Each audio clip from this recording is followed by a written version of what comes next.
Franck Ferrand sur Europe 1, au cœur de l'histoire. La Belle Époque n'a pas été aussi calme qu'on pourrait le croire. C'est ce que Franck Ferrand et ses invités se sont promis de nous démontrer cet après-midi sur Europe 1. Bonjour Franck. Bonjour Julia, bonjour à tous. C'est le propre de la mémoire que de retenir, vous savez, surtout les beaux moments. Et lorsqu'une période historique a pris le nom de Belle Époque, alors vous pouvez être sûr que les bons souvenirs en auront effacé tous les mauvais. Seulement ça, c'est sans compter avec les historiens dont le métier est de vous rappeler tous les aspects du passé. Et les historiens que vous avez invités aujourd'hui vont nous faire redécouvrir une belle époque plus agitée qu'il n'y paraît. Eh oui, Bruno Fuligny a glané parmi les unes illustrées du supplément dominical du Petit Journal quelques faits divers assez violents. Quant à Anne Steiner, il vous suffira de savoir qu'elle est spécialisée dans les émeutes et les violences de rue de cette prétendue Belle Époque.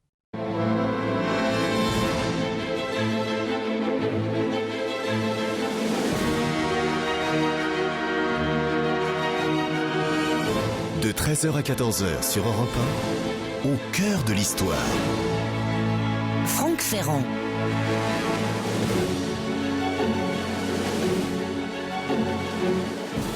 À nos yeux nostalgiques, la Belle Époque reste avant tout celle des dames à taille de guêpe et chapeau à voilette, des messieurs à moustache cirée sous leur canotier, le temps béni de Lautrec et de la Goulue, de Renoir et de la comtesse Greyfoule, de la reine Victoria en villégiature sur la Riviera. L'époque assez pittoresque en somme de la Tour Eiffel, des saucisses volantes, des mécanismes à crémaillère, des chauves-souris mécaniques et des automobiles pétaradantes qu'on dépassait en marchant vite. L'époque du style nouille et des tout premiers téléphones, du théâtrophone aussi, des phonographes au pavillon grand comme une roue de fiacre, des pauses d'1 heure chez le photographe et des valses à l'envers au bord de la Marne. Nous pensons aux lampions, aux orgues de Barbarie, aux marchands de limonade et de sucre d'orge, aux tournées de la femme à barbe et aux exploits de Buffalo Bill pour 40 centimes, demi-tarif pour les prêtres et les militaires. Nous sourions à tout cela et nous occultons volontiers les ombres à ce charmant tableau impressionniste. Les galetas insalubres, non chauffés des quartiers lépreux alors si nombreux, les ravages étendus de la tuberculose et de la syphilis, les émeutes sanglantes un peu partout, les naufrages, les accidents, les crimes les plus sordides, de la malle sanglante à la chaudière de Landru, la prostitution généralisée, les attentats anarchistes et les provocations musclées du Kaiser. Personne ne rappelle jamais qu'aux aurores de cette belle époque, le président de la République, Sadi Carnot, est tombé sous les coups du jeune extrémiste Caserio et qu'un coup de feu a été tiré en pleine chambre des députés. On avait même fait exploser une bombe dans l'hémicycle. Cette face oubliée, dramatique et même violente de la soi-disant Belle Époque, deux ouvrages différents et complémentaires se chargent de nous la remettre en mémoire ces temps-ci. Le goût de l'émeute, c'est un ouvrage sur toutes ces violences de la Belle Époque, manifestations et violences de rue dans Paris et sa banlieue à la Belle Époque, d'Anne Steiner, et puis Les frasques de la Belle Époque, un énorme album qui est en fait une sorte de collection de grandes illustrations en couleur tirées du supplément illustré hebdomadaire d'un des grands journaux populaires de l'époque, le Petit Journal. Tous les dimanches, dans les familles de la France entière, on attendait ce supplément richement illustré, avec en une un grand dessin colorié immortalisant un épisode dramatique de l'actualité, le crime de Kremlin-Bicêtre, un accident d'aéroplane, la dégradation publique du capitaine Dreyfus ou l'égaillement d'une troupe d'éléphants de cirque dans les rues de Hambourg. Ces unes illustrées, vous êtes forcément tombé dessus au détour d'une brocante, dans le débarras d'une maison de campagne ou tout simplement en illustration d'un manuel scolaire. Eh bien, j'ai invité les deux auteurs, Bruno Fuligny et Anne Steiner, avec, je vous l'avoue, le secret espoir que, sous les noirceurs de tant d'événements sensationnels, ils trouvent encore le moyen de sauvegarder un peu de cette poésie 1900 qui nous fera toujours rêver. L'histoire sur Europe 1, c'est avec Franck Ferrand. Et avec votre premier invité, Franck, sur Europe 1, Bruno Fuligny, qui est historien et écrivain, auteur notamment du livre Les frasques de la Belle Époque, les plus belles unes du Petit Journal, disponible chez Albin Michel. Bonjour Bruno Fuligny. Bonjour Franck. Merci d'être si fidèle à nos rendez-vous. Alors, vous nous présentez toutes ces unes du supplément illustré du Petit Journal. Il y a deux grandes sources pour les illustrations Belle Époque. C'est la une de l'illustration, le magazine, enfin le journal L'Illustration, et puis cette une du supplément illustré. On en voit souvent d'ailleurs, hein, je disais, on en voit sur les brocantes, dans les vides-greniers, etc. Il y a des piles, mais on en voit de moins en moins d'ailleurs. On en voit moins dans les brocantes, mais on continue d'en voir, y compris chez les particuliers, mis sous verre. Dans les administrations, c'est très frappant parce que le Petit Journal a représenté à peu près toutes les administrations françaises. Et donc, tous les métiers des bureaux possibles. Tout à fait. Et donc, il y a toujours, chez des policiers, des militaires, dans tous les grands ministères, vous trouverez quelque part un numéro du Petit Journal mis sous verre. C'est tout à fait frappant. Alors, ce Petit Journal, il faut dire que c'est un journal républicain, certes, mais républicain conservateur. Et on s'en rend compte d'ailleurs, car non sans ironie, du reste, vous vous amusez à donner des extraits entiers des éditoriaux qui accompagnent ces illustrations et qui souvent ne sont quand même pas piqués des vers. Hein. Avec le recul historique, beaucoup de choses nous font sourire ou nous laissent un petit peu pantois, bien sûr. C'est un journal qui est républicain tout simplement parce que le pouvoir est républicain. C'est un journal qui est proche du pouvoir. Il est républicain, mais vraiment pas collectiviste, vraiment pas révolutionnaire. Il est républicain majoritaire, en quelque sorte. Voilà, alors, c'est un journal qui est né, en fait, sous le Second Empire, qui a eu différentes périodes, passons rapidement, qui en particulier est passé de l'impression à la feuille à l'impression à la rotative, ce qui lui a donné une audience très très large. Et surtout, en 1890, il y a une innovation grâce à un personnage assez extraordinaire qui était Hippolyte Marinoni. On injecte de la couleur dans les rotatifs, ce qui permet d'imprimer en fin de semaine un supplément illustré avec une, mais aussi une dernière page en couleur. Pour nous, c'est totalement banal des images en couleur. À l'époque, c'est précieux, une image en couleur. Il s'agit en plus d'images grand format. C'est relativement rare, en fait. C'est tout à fait rare. Ce sont de grandes images qu'on peut épingler chez soi. Et puis, ce sont des images extrêmement frappantes. C'est-à-dire que ce sont des dessins qui, au départ, sont faits en noir et blanc par des dessinateurs qui connaissent bien leur métier. L'un d'eux, Henri Meyer, est d'ailleurs un illustrateur de Jules Verne. Et ensuite, elles sont colorisées avec des couleurs très criardes. Ce ne sont ni des caricatures, ni des dessins réalistes. Ce sont des images absolument saisissantes, construites de façon assez classique, généralement sur une croix, sur une diagonale. Mais oui, c'est très graphique. C'est très graphique. Les personnages sont saisis littéralement dans l'instant. Et à une époque où les temps de pause pour la photographie sont très longs, voilà. Eh bien, ces images, finalement, c'est l'imagier de la Belle Époque. Un certain nombre de scènes, vous citiez par exemple la dégradation du capitaine Dreyfus. Cette image est devenue très célèbre. Elle a été reproduite à l'infini. Nous connaissons cette scène par le supplément illustré du Petit Journal et cette gravure colorisée. J'ai là sous les yeux la mort de Félix Faure, dans le salon d'argent du Palais de l'Élysée. Évidemment, il n'y avait pas de photographe pour immortaliser l'événement et il a fallu que l'illustrateur imagine la scène. Alors, est-ce que ces illustrations ont un caractère documentaire? Est-ce qu'elles sont fiables? Elle réinvente la réalité, voilà, c'est ça. Elle la met en scène, elle donne à voir ce que le Petit Journal veut qu'on voit. Dans la mort de Félix Faure, par exemple, officiellement, on accrédite la thèse de l'hémorragie cérébrale, un excès de travail, et d'ailleurs on voit au premier plan un bureau avec des papiers, des enveloppes. Le président a trop travaillé, c'est pour ça qu'il est mort prématurément. Et en même temps, si on regarde très attentivement le dessin, dans les tentures, on voit une scène de parade nuptiale entre deux échassiers. Et donc pour les initiés, cette scène qui apparaît presque en filigrane est tout à fait significative. Le mobilier, pour bien connaître ce salon, je confirme que le mobilier n'est pas le bon du reste. Donc il y a une part d'imaginaire. Il y a une part d'invention, bien sûr. Il y a un caractère naïf. Est-ce qu'on connaît les noms des dessinateurs qui travaillaient pour ce supplément illustré? Alors, le seul qui est vraiment une cote, c'est Henri Meyer, parce que Jules Verne, parce que aussi il est sans doute l'un des meilleurs de ces illustrateurs, et par exemple il est l'auteur d'un des dessins les plus efficaces, l'arrestation de Ravachol, où donc Ravachol, l'anarchiste, est saisi par des policiers et en fait il représente cela comme une forme de crucifixion, avec un messie moderne qui est ce Ravachol, un drôle de messie puisqu'il tient quand même un pistolet à 6 coups au bout de sa main droite. On joue avec les codes de l'iconologie en quelque sorte. Alors, tout à l'heure, on va entrer dans un certain nombre d'événements. J'aimerais rester général pour l'instant pour souligner l'approche chronothématique que vous avez retenue, qui est très intelligente. C'est-à-dire qu'en fait, on avance dans le temps et en même temps, on change de thème. Vous avez mis l'accent tantôt sur la politique, la caricature, l'allégorie aussi, car il y a des unes qui sont carrément allégoriques, qui n'ont rien de... Je pense au veau d'or, bien entendu, par exemple, qui est assez spectaculaire. Et puis, le caractère parfois, alors carrément très anecdotique, avec des faits divers. Il ne faut pas que le public s'ennuie. Comme il y a 2 gravures par numéro, très souvent, s'il y a une gravure à dominante politique, l'autre va être plutôt saignante ou érotique ou tout ce que l'on veut. Et puis surtout, il y a une fusion des genres. On aurait pu classer ces unes avec la politique interne d'un côté, la politique extérieure de l'autre, les colonies, les faits divers. Mais en réalité, les dessinateurs du Petit Journal fondent tout en un même style. C'est-à-dire qu'un crime de rôdeur de barrière, ils vont le traiter comme une affaire politique. Que fait la police ? Et à l'inverse, un incident de frontière aux bordures des colonies françaises, ça va devenir un fait divers. Les unes du supplément illustré du Petit Journal réunies par Bruno Fuligny, cela s'appelle « Les frasques de la Belle Époque ». Europe 1, au cœur de l'histoire. Une émission consacrée aujourd'hui sur Europe 1 aux frasques de la Belle Époque, Franck.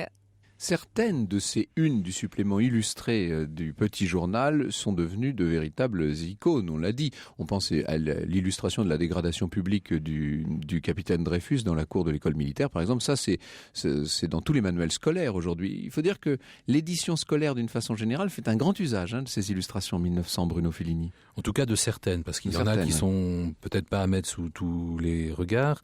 Et puis, effectivement, quelques-unes ont acquis un statut quasi officiel. Alors, ces images sont évidemment très construites, elles ont toujours une arrière-pensée. Je pense à cette image très allégorique des chevaux allemands déserteurs. Ça ne s'invente pas, ça, on est en pleine période de revanchisme en fait. Ah, tout à fait. Et d'ailleurs, avec beaucoup de génie, la rédaction va injecter du patriotisme dans ce fait divers qui va revenir 2 fois à plusieurs années d'intervalle, donc des chevaux qui sont en Allemagne, qui ne veulent pas servir l'armée du Kaiser, qui sont victimes de mauvais traitements et donc qui galopent jusqu'à la frontière française. Et le Petit Journal regrette qu'on ne leur accorde pas une sorte d'asile, comme aux Alsaciens lorrains qui refusent de servir dans l'armée allemande. C'est un journal familial, le Petit Journal, voilà, et il y a beaucoup de faits divers avec des animaux. Mais là, on a réussi à rendre les animaux patriotes. Pour attirer l'attention des enfants, a priori. Oui, tout à fait. De même qu'il y a certains faits divers qui sont faits pour attirer l'attention des dames. C'est pas du tout un journal féministe, bien sûr, le supplément illustré du Petit Journal. Oui. Vraiment pas. En revanche, l'opinion des lectrices est intéressante et sollicitée parce qu'on sait que les femmes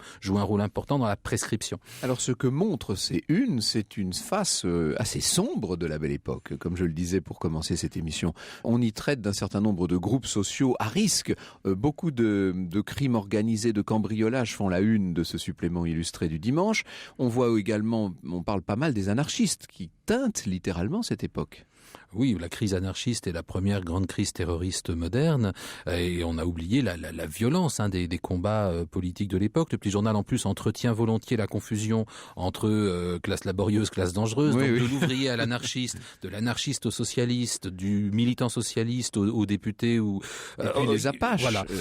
Les Apaches c'est un petit peu plus tard, mais c'est vrai que c'est le Petit Journal qui va forger ce terme pour désigner donc ce qu'on appellerait des caïras aujourd'hui, c'est-à-dire des bandes urbaines de délinquants mineurs. Le terme, on sait d'où vient exactement le terme. Oui, c'est un article qui compare aux peaux rouges, aux Apaches, les malfaiteurs délinquants jeunes de Paris et de la banlieue. Et puis une autre catégorie de criminels dont on voit qu'elle a très tôt fait les choux gras de la presse, c'est le tueur en série. Le tueur en série, c'est pas du tout, et bien sûr, contrairement à ce que l'on entend parfois, ce qui est stupide, c'est pas du tout une spécialité américaine et c'est pas du tout récent. Ça a toujours existé, simplement, il faut une certaine scientificité de la police pour les repérer. Et on a au moins 2 cas très intéressants. Vacher les ventreurs. Oui. Le personnage qui a inspiré le film Le Juge et l'Assassin. Exactement. Et puis l'ogresse de la Goutte d'Or. Il faut en dire un mot de Vacher les ventreurs. Vacher les ventreurs, c'est l'ogre. En fait, il va être traité exactement de cette façon-là. C'est ce qu'on appelle un cheminot, c'est-à-dire pas du tout quelqu'un qui travaille pour les chemins de fer, mais quelqu'un qui chemine, un homme qui marche, qui traverse la France.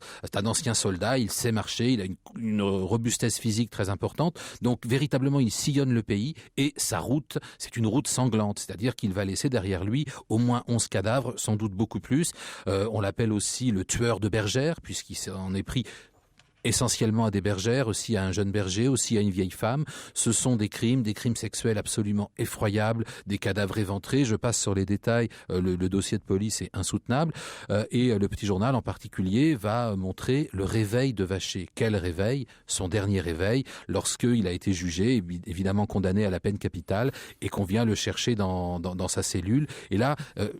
très symboliquement, il tient sa tête, comme quelqu'un qui se réveille, mais aussi comme quelqu'un qui se demande si elle est toujours sur ses épaules. Il faut dire que la peine de mort est très présente aussi dans ces unes. On montre ce qui se passe aux États-Unis avec la chaise électrique. On montre aussi les dernières exécutions médiévales, si je puis dire, en Allemagne, avec le bourreau et sa hache. Et sa hache. Alors ça, c'est la rencontre, c'est un petit peu contradictoire pour le supplément illustré du Petit Journal. Il est très anti-allemand, très germanophobe, donc c'est bien de montrer que les Allemands sont totalement arriérés et décapitent à la hache. Il oublie d'ailleurs de dire que dans certains États allemands, on a gardé la guillotine de l'époque impériale. Et puis, c'est aussi une façon de dire finalement la guillotine française, c'est pas si mal. Parce qu'il faut bien voir que de 1906 à 1908, il y a un débat très intense, y compris au Parlement, pour l'abolition de la peine de mort. Le Petit Journal, lui, est pour la peine de mort et il va faire partie des journaux qui, à partir de l'affaire Soleillant, une autre affaire de meurtre d'enfants, va complètement retourner l'opinion en disant mais la peine de mort, elle est dissuasive et il y a des crimes qui ne peuvent être châtiés que par la mort. Page 204-205, 23 janvier 1910, la tuerie de la rue Aubry-le-Boucher. Nous y venons dans un instant. Au cœur de l'histoire sur Europe 1, le récit de Franck Ferrand. Et comme promis, juste avant la pause, Franck Ferrand revient maintenant sur la tuerie de la rue Aubry-le-Boucher. À cette époque, nous sommes en 1910, le quartier de Saint-Méry, qu'on appelle nous le quartier Beaubourg, était encore constitué de tout un ensemble de petites rues tortueuses, mal pavées, pleines d'hôtels-borgnes et de débits de boissons équivoques. C'étaient les rues Aubry-le-Boucher, la rue Beaubourg, la rue de Venise, la rue Simon-le-Franc, la rue de la Reynie, la rue Brisemiche, la rue des Étuves Saint-Martin. Toutes ces rues, enfin certaines d'entre elles existent encore, elles sont devenues aujourd'hui beaucoup plus chic et beaucoup moins dangereuses. Car il faut vous dire que dès la nuit tombante, toutes sortes de petites lanternes, des luminions blafards illuminaient les débits des marchands de vin, aux enseignes de l'ami Paul, de la mère Navarre, des caves modernes, et l'on voyait circuler le long des rues ces dames qui vendaient leur charme plus ou moins émoussé. De temps à autre, on voyait aussi passer toujours deux par deux, les mains dans les poches, marchant côte à côte, des hommes qui portaient de grandes pèlerines et des casquettes à oreillères. On les appelait beaux gosses, perroquets, la flûte ou bulldog. Ces dames, c'était ce qu'on appelait des filles soumises et ces messieurs, leurs souteneurs, bien entendu. Parmi les habitués de tous les petits bistrots de ce quartier, se trouvait un jeune ouvrier cordonnier, il avait 24 ans, il s'appelait Jean-Jacques Liabeuf. Tout le monde dans le quartier le surnomme à l'époque le Bouif. En fait, c'est un orphelin, il est né à Saint-Étienne. Il a eu une vie un peu agitée, une jeunesse difficile, avec pas mal de chapardages qui l'ont mené à de légères condamnations. Il a déjà fait un peu de prison, mais comme c'est quelqu'un de bien, d'honnête, de droit, enfin d'honnête au sens moral en tout cas, c'est quelqu'un de très droit, de travailleur, il s'est refait une vie en quelque sorte. Et un soir, rue Saint-Martin, il a rencontré une certaine Alexandrine Pigeon. C'est une toute jeune femme assez charmante, avec les yeux langoureux. On dit qu'elle rougit facilement, cette Alexandrine, en dépit du métier qu'elle exerce. En fait, tout le monde l'appelle Didine Cendrillon. Didine, oui, c'est le diminutif d'Alexandrine. Et puis Cendrillon parce qu'elle a joué ce rôle dans une fête de patronage et que ça lui est resté. Or, cette Didine se trouve sous la domination d'un certain Gaston qui l'oblige à faire la noce, comme on dit à l'époque. Et pour Liabeuf, ça c'est insupportable car il est tombé amoureux de la jeune prostituée et il entend, ça aussi c'est une expression à la mode, il entend la sortir de là. Ce qu'il ne pouvait pas deviner, Liabeuf, c'est que Gaston est en vérité un indique. Il travaille main dans la main avec les agents des mœurs, Maugras et Vore, et évidemment, un service en vaut un autre, et l'on va voir un beau soir les agents des mœurs venir arrêter Liabeuf, qui était en train de dîner tout simplement avec Didine. Et ils sont assermentés, ces deux agents. Et sur leur témoignage, le cordonnier est accusé de proxénétisme. Il est condamné à 3 mois de prison, 100 francs d'amende et 5 ans d'interdiction de séjour. C'est pour lui une injustice insupportable. Et vous allez voir que dans toute cette affaire Liabeuf, ce pourquoi se bat le jeune cordonnier, c'est pour son honneur. Il ne veut pas apparaître comme souteneur. Alors, il va purger sa peine de prison, mais il est sous le coup d'une interdiction de séjour à Paris. Or, il force l'interdiction, il revient à Beaubourg pour voir la Didine, bien entendu. Nouvelle arrestation, nouvelle condamnation. « Je me vengerai », crie-t-il au policier qui le mène au poste. « Je reviendrai et je me vengerai ». Il a d'autant plus l'envie que, pendant qu'il est en prison, il apprend que Didine a été hospitalisée et elle a été frappée d'un coup de couteau. Le Bouif ne se fait aucune illusion, il sait bien d'où venait le coup. C'est Gaston qui est derrière tout ça. Alors, Jean-Jacques Liabeuf, peu à peu, va mûrir sa vengeance. Il a calculé dans sa cellule qu'il allait lui falloir environ 200 francs pour acheter le matériel nécessaire. Alors, quand il sort de prison, une nouvelle fois, il cherche un travail pour essayer de récupérer ces 200 francs. Il va en trouver un travail dans une cordonnerie sur les hauteurs de Belleville, où il gagne 10 francs par jour. Et dès qu'il peut, c'est-à-dire au bout d'un mois, il achète un tranchet. Un tranchet, vous savez, c'est une sorte de couteau extrêmement acéré qui permet de couper le cuir en cordonnerie. Il achète des lanières de cuir sur lesquelles il va installer de grosses pointes. Il achète aussi un revolver qu'il paye 50 francs. Les brassards qu'il a fabriqués sont ce que vont retenir les journalistes dans cette affaire, évidemment, parce que ces brassards hérissés de pointe, ce sont eux qui vont donner à cette affaire son tour particulier. Le 9 janvier 1910, il est environ 6 heures du soir, quand la mère Navarre, qui tient un débit de boisson dans ce quartier de Beaubourg, voit entrer dans son établissement 3 hommes et une femme qu'elle connaît bien. Et notamment, elle connaît le Bouif et elle se dit que c'est très dangereux ce qu'il est en train de faire. Il est interdit de séjour. Comme d'habitude, demandent les 4 habitués. Tiens, la grande Marcelle, demande le Bouif à la jeune femme qui est avec eux. Installe-moi donc ça. Et en fait, il lui demande de lui attacher sur les avant-bras et sur les bras les fameux brassards hérités de pointe. Évidemment, elle ne le fait pas de bon cœur, la grande Marcelle. Elle a deviné ce qui va se passer, mais elle obéit néanmoins.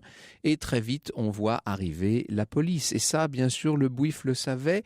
Tout était prévu. À grandes enjambées, il va gagner la sortie. Il sort. Et là, il est attrapé par 2 agents. Seulement, évidemment, les agents ne peuvent pas le saisir puisqu'il se pique très cruellement aux pointes des brassards qu'il porte. L'homme se débarrasse à ce moment-là de sa pèlerine. Il tire de sa ceinture le fameux tranchet et il charge. Mais quand je dis il charge, comme un forcené. 8 fois, il va plonger son arme dans la poitrine de l'agent Deray. Et puis, 2 fois, il va donner des coups vers la gorge de l'agent Fourne. À ce moment-là, le Bouif ne peut plus que s'enfuir. Il court jusqu'à un hôtel qui est situé au numéro 4 de cette rue Aubry-le-Boucher. Il disparaît dans un couloir. Alors, on le rejoint bientôt. 2 autres agents sont là. C'est à ce moment-là qu'il sort lui-même son revolver. Il tire en direction d'un agent qui s'appelle Février. On peut dire que l'affaire Liabeuf vient de commencer. Je dis qu'elle vient de commencer parce que, en vérité, tout va prendre une nouvelle dimension à mesure que le procès va se dérouler. Alors, on est à l'époque des grandes inondations de 1910, ce sont les crues de la Seine à Paris. Donc évidemment, pendant les inondations, il ne se passe rien. Mais aussitôt après, on va voir la presse de gauche, et notamment Gustave Hervé, qui est le directeur fondateur d'un journal qui s'appelle La Guerre sociale, prendre fait et cause pour cette Apache. L'Apache fit sa prison, écrit Gustave Hervé. On sait le reste et la façon magistrale dont il reçut les agents qui voulaient l'arrêter. Je ne demande pas pour cet Apache le prix Monthyon, mais je trouve que dans notre siècle d'Avely et d'Avachy, il donne une belle leçon d'énergie et de persévérance. Ça vaut aux journalistes évidemment un procès pour provocation au meurtre, procès au cours duquel vont défiler à la barre toutes les grandes figures de la gauche de l'époque qui prennent fait et cause, non pour l'acte criminel évidemment, mais pour l'acte de résistance sociale de Liabeuf. Et l'on va voir se créer un véritable mouvement liabouviste avec partout des émeutes, et des émeutes qui atteignent leur sommet au moment de l'exécution de Liabeuf en juin. 10 000 manifestants brandissant drapeaux noirs et drapeaux rouges se sont réunis espérant empêcher l'exécution du jeune homme. Évidemment, l'État avait prévu ces émeutes et un très important dispositif de sécurité empêche les manifestants de se précipiter vers la guillotine. Liabeuf sera finalement exécuté ce matin-là. Au moment où on l'exécute, ce n'est point mon exécution qui fera dire que j'ai été un souteneur, dit-il, car je ne suis pas un souteneur. Et au moment où le couperet va tomber, on entend dans la foule « Vive Liabeuf ! Vive Liabeuf !» Dans cette affaire, l'ouvrier cordonnier a perdu la vie, mais il a bel et bien sauvé son honneur. Dans un instant, en compagnie toujours de Bruno Fuligny et d'Anne Steiner, nous revenons évidemment sur cette affaire Liabeuf et sur un certain nombre d'autres. Et pour parler des frasques de la Belle Époque, nous vous retrouvons Franck en compagnie d'Anne Steiner, qui est maître de conférences en sociologie à l'université de Paris-Ouest Nanterre. Bonjour Anne Stenner, merci de nous rejoindre. Alors vous êtes l'auteur d'un ouvrage qui s'appelle Le goût de l'émeute et vous nous montrez que dans Paris et dans la banlieue parisienne, au moment de la Belle Époque, il y avait beaucoup d'agitation. Il y a eu en fait, dans les années 1905-6, là il y a une espèce de gros mouvement qui gronde. Alors cette affaire Liabeuf, est-elle spontanée ou est-ce qu'on l'a entretenue? Est-ce que finalement il y avait derrière une revendication politique qui se greffait sur le fait divers lui-même? L'affaire Liabeuf, c'est aussi l'affaire Gustave Hervé. C'est-à-dire, au départ, ça, oui. on a un fait divers, mais Gustave Hervé va s'intéresser, le directeur de la guerre sociale, qui est un socialiste tendance insurrectionnaliste, va s'intéresser, va avoir son attention attirée par ce fait divers, parce qu'il subodore d'emblée une erreur de la police des mœurs. La police des mœurs, il y a beaucoup de revendications contre elle, beaucoup de mécontentement, parce que c'est ceux qui sont chargés, les agents des mœurs, de faire la chasse aux insoumises. Et il y a énormément d'arrestations arbitraires, d'ailleurs, au moment de l'affaire Liabeuf, des jeunes femmes, des jeunes ouvrières qui rentrent chez elles, qui sont arrêtées, qui doivent faire la preuve qu'elles ne sont pas des prostituées, qui sont soumises à des traitements assez infamants, des visites médicales dégradantes et dangereuses d'un point de vue hygiénique.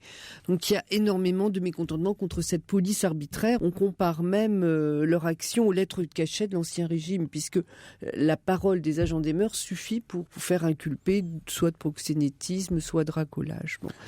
Alors Gustave Hervé pense que ce Liabeuf en question est un ouvrier et non pas un souteneur. Il envoie Almereda enquêter. Almereda est le second de la guerre sociale, c'est par ailleurs le père de Jean Vigo.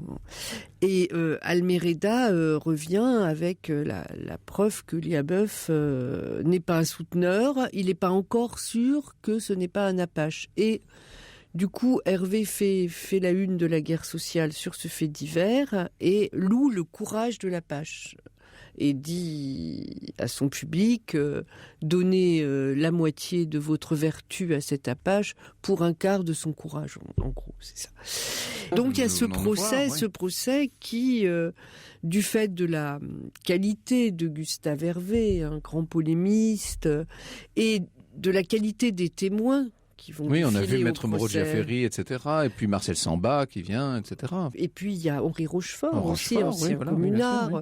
Du coup, ce fait divers Liabeuf qui aurait pu vite tomber dans l'oubli, supplanté par d'autres faits divers tout aussi sanglants, devient l'affaire Liabeuf. Et ce qui est étrange et qu'on ne mentionne jamais, ce sont les soulèvements de masse, ce sont les manifestations vraiment de rue qui accompagnent, parce que qu'il y ait des protestations de presse, que ça donne lieu à un procès, que ce procès soit très médiatisé, si je puis dire, entre guillemets, c'est assez normal et classique à la Belle Époque.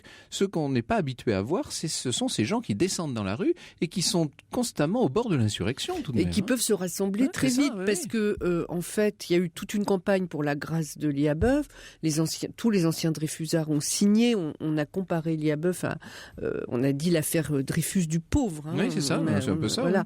Oui. Et donc tout le monde attend la décision du président Fallières, qui est abolitionniste, mais qui prend son temps, qui prend son temps parce qu'en fait, il est tiraillé. Et en même temps, alors on vient de voir que finalement la foule se réunit pour empêcher l'exécution, elle n'a rien empêché du tout, et on a l'impression que ça finit un peu comme ça.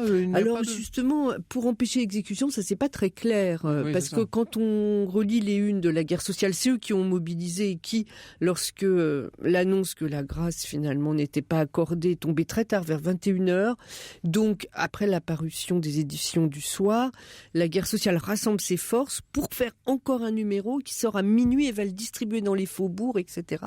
Et donc il y a quand même plusieurs milliers de personnes qui arrivent à se réunir au pied de la guillotine, mais quand on lit les articles de la guerre sociale, on n'a pas vraiment l'impression que c'est pour empêcher l'exécution, c'est pour crier son indignation. C'est ça.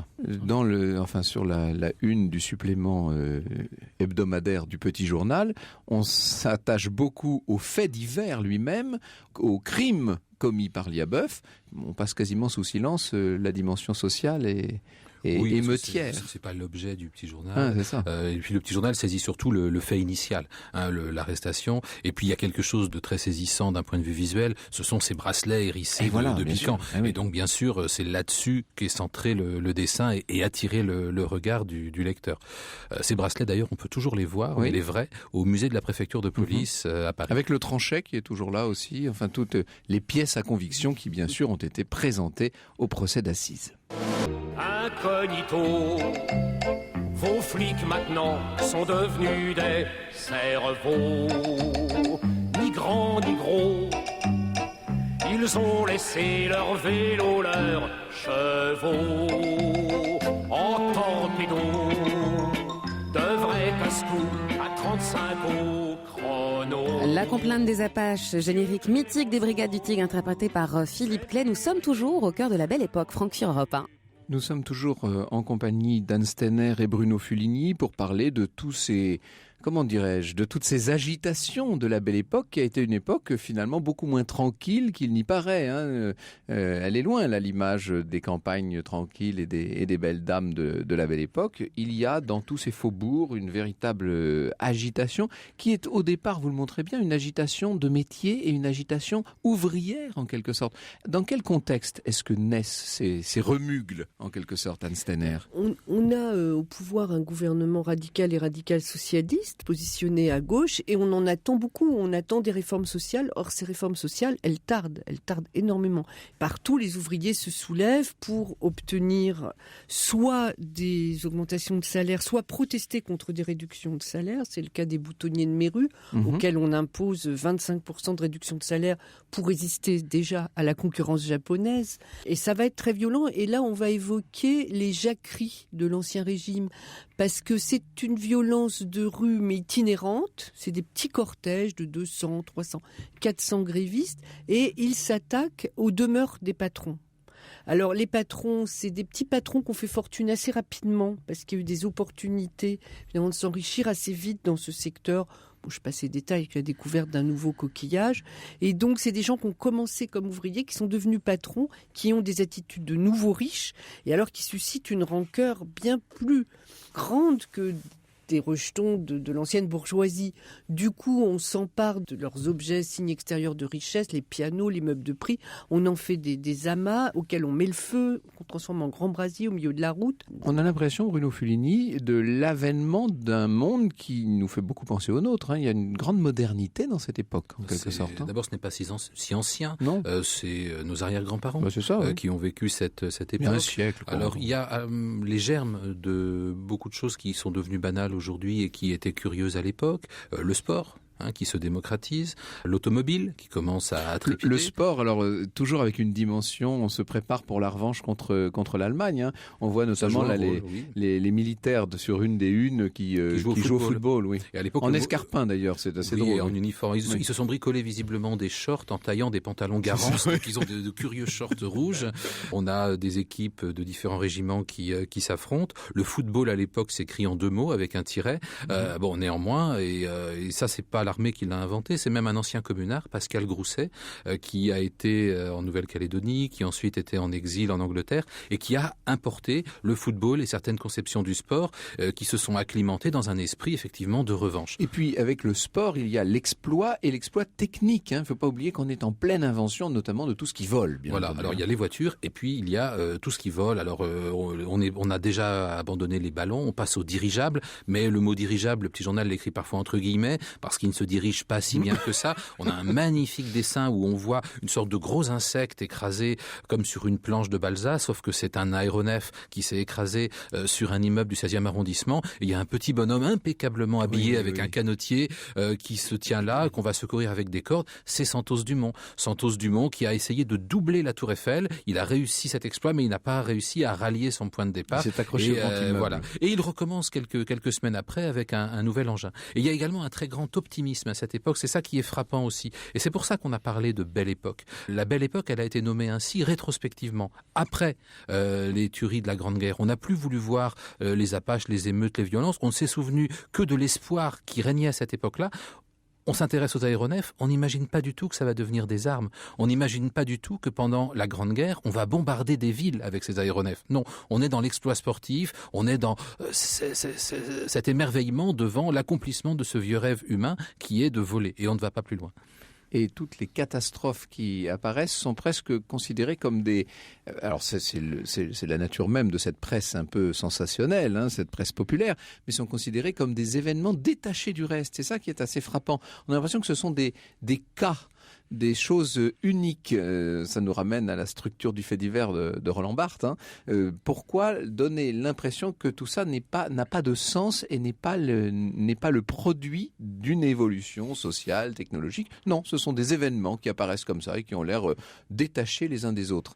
Et c'est là, évidemment, que vous faites, Anne Stenner, un travail, vous raccrochez les choses, en quelque sorte, et vous montrez qu'il n'y a pas de hasard et qu'il y a au contraire un grand mouvement qui est à l'œuvre et qui ressort. Et je dirais que les émeutes, c'est pas du tout la face sombre de la Belle Époque, parce qu'elle témoigne aussi d'un formidable espoir. Quand vous regardez la très belle affiche de Grandjouan pour les 8 heures de travail, puisque la revendication pour la réduction du temps de travail, elle est vraiment au centre aussi de toutes ces grèves qui deviennent des émeutes à cause de la répression, eh bien, elle incarne un espoir formidable. Hein. Ces 3 femmes qui représentent les 8 heures de travail. Bon, c'est une femme mineure, là, qui les trieuses de charbon, elle en a la coiffe.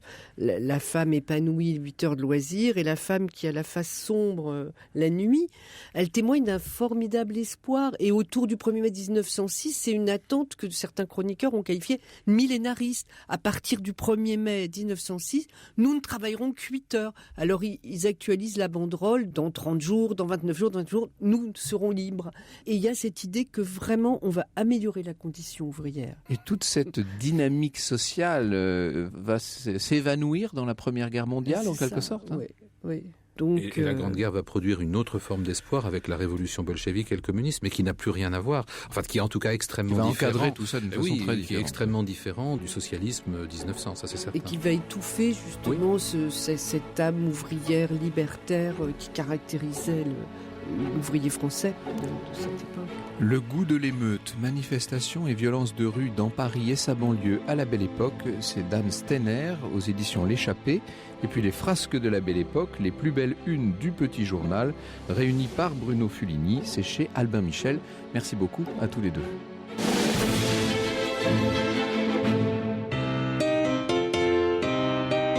Bonjour Elena Morna. Bonjour Franck, bonjour à tous. Alors aujourd'hui avec les experts Europe 1, on va vous aider à occuper vos enfants, vos petits-enfants, vos neveux et nièces que vous allez par exemple recevoir pendant les vacances. C'est vrai que parfois c'est un casse-tête de leur trouver des activités. Eh bien nous on en a plein la hotte des activités à vous proposer, à la fois en plein air ou en escapade, à la maison. Restez avec nous et puis on attend vos astuces aussi à vous au 3921, 34 centimes d'euros la minute ou sur europe1.fr Franck.